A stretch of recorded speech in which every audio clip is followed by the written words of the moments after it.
Channel here over at subscribe, check out the Odyssey and Rumble. So the crowdfunding site cancels COMICSGATE in toto because it's not inclusive enough, and really, like, the logic doesn't really matter. It's just a group of people who are scared themselves of being canceled because, like, they don't know what they go. So what is COMICSGATE? Oh, I don't know. I read a wiki entry. Okay. Anything other than that? I mean, why you trust a wiki entry? Because they know it means a left wing dogpile is on the horizon. So the left wing was the intolerant ones the whole time? Yeah, that's what we've been saying for years. Eventually, people are going to get it, and it's like that third eye opens up like, oh, the left wing really are the most hateful, bigoted, racist, sexist people on earth. Yeah, yeah, yeah, that's welcome to our world. So first of all, keep in mind the people who canceled Comicsgate are themselves terrified of being canceled. That's the reason why they're doing this. And we're not going to talk our way into changing their minds. They're afraid, so no logic is going to work on them while they're in their fear state of mind. And this example is for Private American by Mike Barron, but anything associated with Comicsgate is probably going to be enough, or anything. It's like you might be able to fly under the radar, but as soon as they get that anonymous email, they're gonna panic. It's like that's all it takes. There's no they don't care about getting to the bottom of it. They just see a Twitter mob on the horizon. That's all it takes for them. So what happened was some Comicsgate guys got kicked off a crowdfunder for being associated with Comicsgate because Wiki said CG is the enemy. It's like, so is that like just an anonymous entry? Anyone can, yeah, basically. But what exactly has Comicsgate actually done or been alleged to have done? It doesn't really matter. What it is a group of loosely associated people who formed a network on YouTube who sell independent comics over the past, I don't know, 5 years. It started with people on social media because there was kind of like a precursor set of conditions to what you know now of as Comicsgate. It was a, like, I don't know, the Angleton I Love Comics crowd. There was that crowd who were looking at mainstream comics and they just couldn't understand how bad they have become. Like, these aren't what we grew up with it as comics. Like, what are they doing to this industry? But I mean, they weren't selling comics, which was the next big thing. They were just laughing at how bad modern comics had become, as should be their right? But it doesn't quite work like that. So eventually, one guy decided to sell his own comic, and he funded it from people who are on his YouTube channel. And the Jawbreakers comic was, I believe, the first big Comicsgate comic. It raised $400,000 from Mr. OCD himself, Richard Meyer. Then Ethan jumped in, and a bunch of other people who were in the industry and small timers started to get involved because they saw that, oh, this is a network and it's a new association that's forming that allows us to sidestep the mainstream kind of gatekeepers, and we can just go around them and use this network to sell it ourselves. And like, oh, that why would anyone be against that? Well, because when you're on the side of the group of people who are pushing this Marxist hate propaganda in mainstream comics, you're going to feel very threatened by a collection of people who are just on the internet having fun, and they're also creating and selling graphic novels. And there's a part of it is like there are people who are buying these comics who are not comics people. And the left wing, that seems to bug them a lot when they go, "Oh, you're buying it for the wrong reasons," and it's like that's what a nonsensical statement that is. It's like if someone can sell to somebody for any reason, you never get in the way of anyone giving you money or buying your comic. But the hope is like, okay, maybe you weren't a comic person before, but you buy it. Like Iron Sights, out of all the first generation comics, and I got a mailbox. If you want to send me comics, drop me an email and I'll go check it. Iron Sights was the one that really stood out as a top of the line professionally done comic.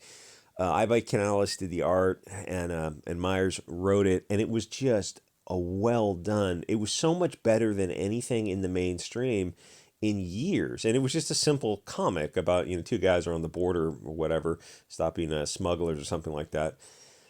It just it blew me away how, like, this is, oh yeah, there should be a ton of this kind of stuff out there, and you look around, it's like, oh, there's not. And like, obviously there's a demand for it because that was a black and white comic. I think it raised over $100,000, which for YouTube at the time was a trip. But anyway, the left wing gets mad when people buy things for the wrong reasons. And well, you buy something, it's like maybe you're not a comics person, but then you buy it, you're like, oh, this is actually pretty good. Maybe I can get into, the series, or, give it away to somebody who's more into comics. It's like there's no bad reason to support somebody. If you enjoy what they're doing in CG and that's a reason to buy comics, it's like, the left wing just doesn't get that.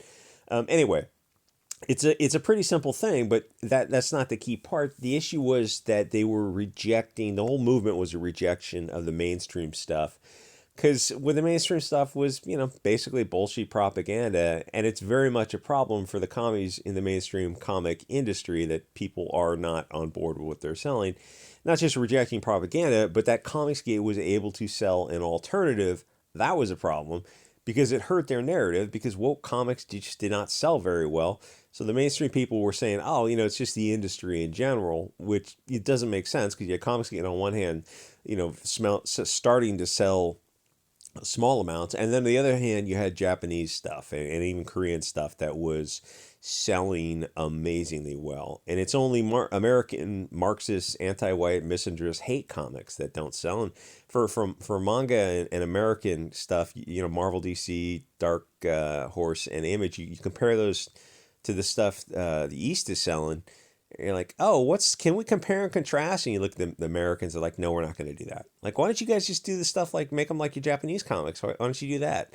And look at you like your hair's on fire, because like, well, to them, comics are only propaganda. So no, I mean, beautiful people in Japanese comics having a good time going on adventures.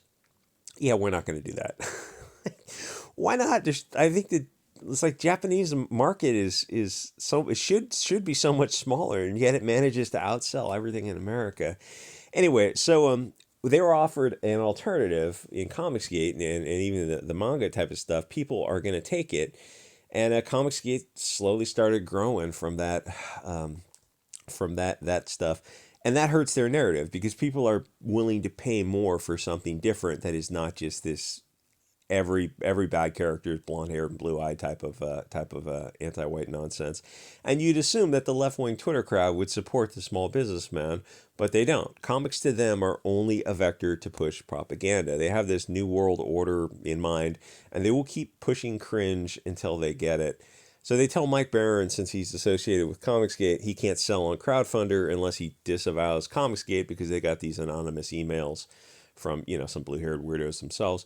Which, if I was Mike, I'd be like, okay, fine, I disavow COMICSGATE for whatever that means. Now, can he sell on the site? It's worth a shot just to see what happens. Can he still go on the YouTube shows? Can he sell stuff on EVS's show? Or are people not allowed to associate with Ethan Van Sciver? And why not exactly? Like, who can you associate with, and who can't? It's like they're not going to go through it. It doesn't matter. They just don't. They will do whatever the mob tells them, because it seems like the guy that they're really mad at is Richard Meyer, who doesn't actually do live streams. He's the one who was making fun of mainstream comics for years now. EVS hasn't actually done anything that I don't think anyone can point to as being problematic to them. Or is it that you want to sell, if you want to sell on Crowdfunder and go on EVS's show, then a Twitter commie kid is going to send an anonymous email, and then they'll just kick the campaign off, and it's like there's no more thought to it beyond that they're just scared of this Twitter mob.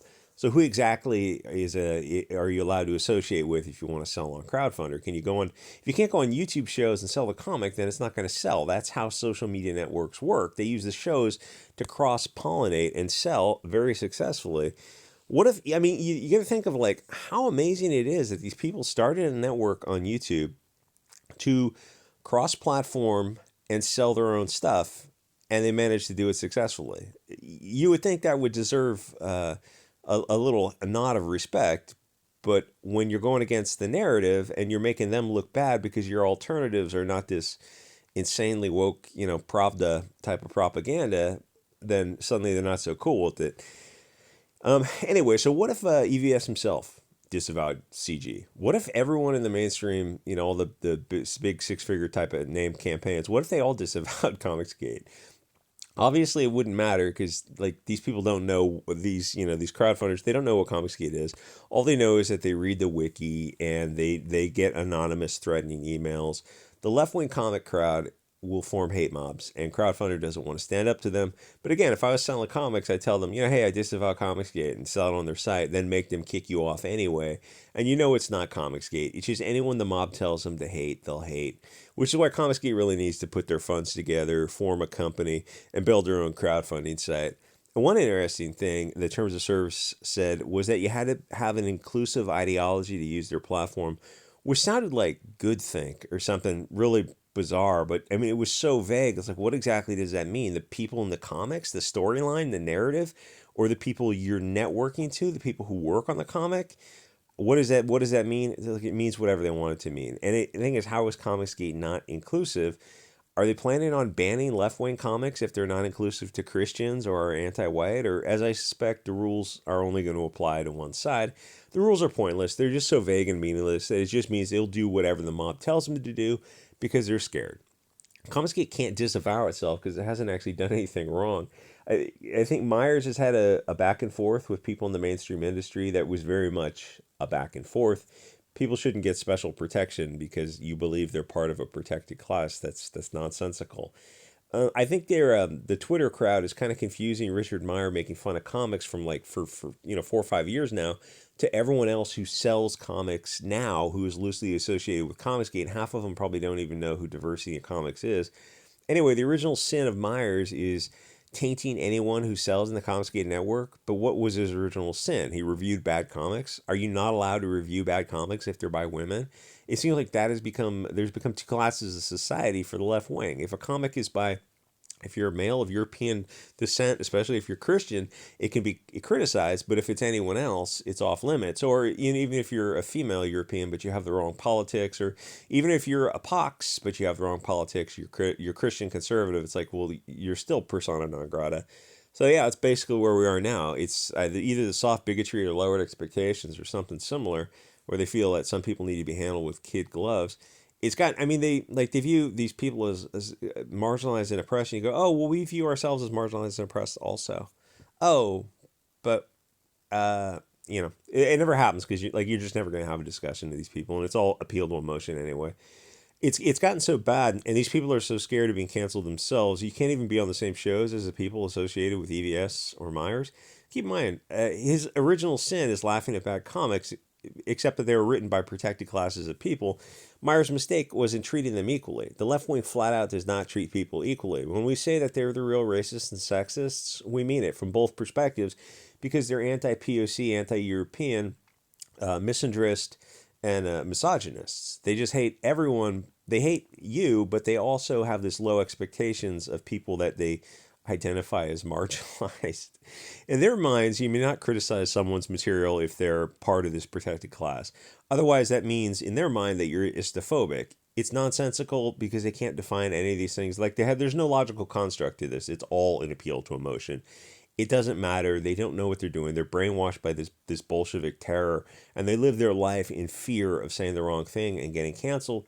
And, if you're on the left, it's got to be such a freeing feeling to just kind of wash that away and go, oh, yeah, I don't want to live like that. I'd rather be in an area where you get a little bit freer speech or people who are moving towards getting away from cancel culture and towards free speech and just people doing their own thing where they just don't weaponize every little faux pas and just realize, oh, part of the lubricant of society is overlooking faux pas.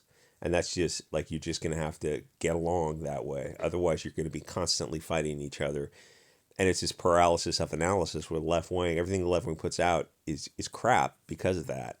Because you can only have one antagonist. Anyway, comment, subscribe, check the subscribe star. Thanks to everyone who's over there. And I'll see you guys on the next episode.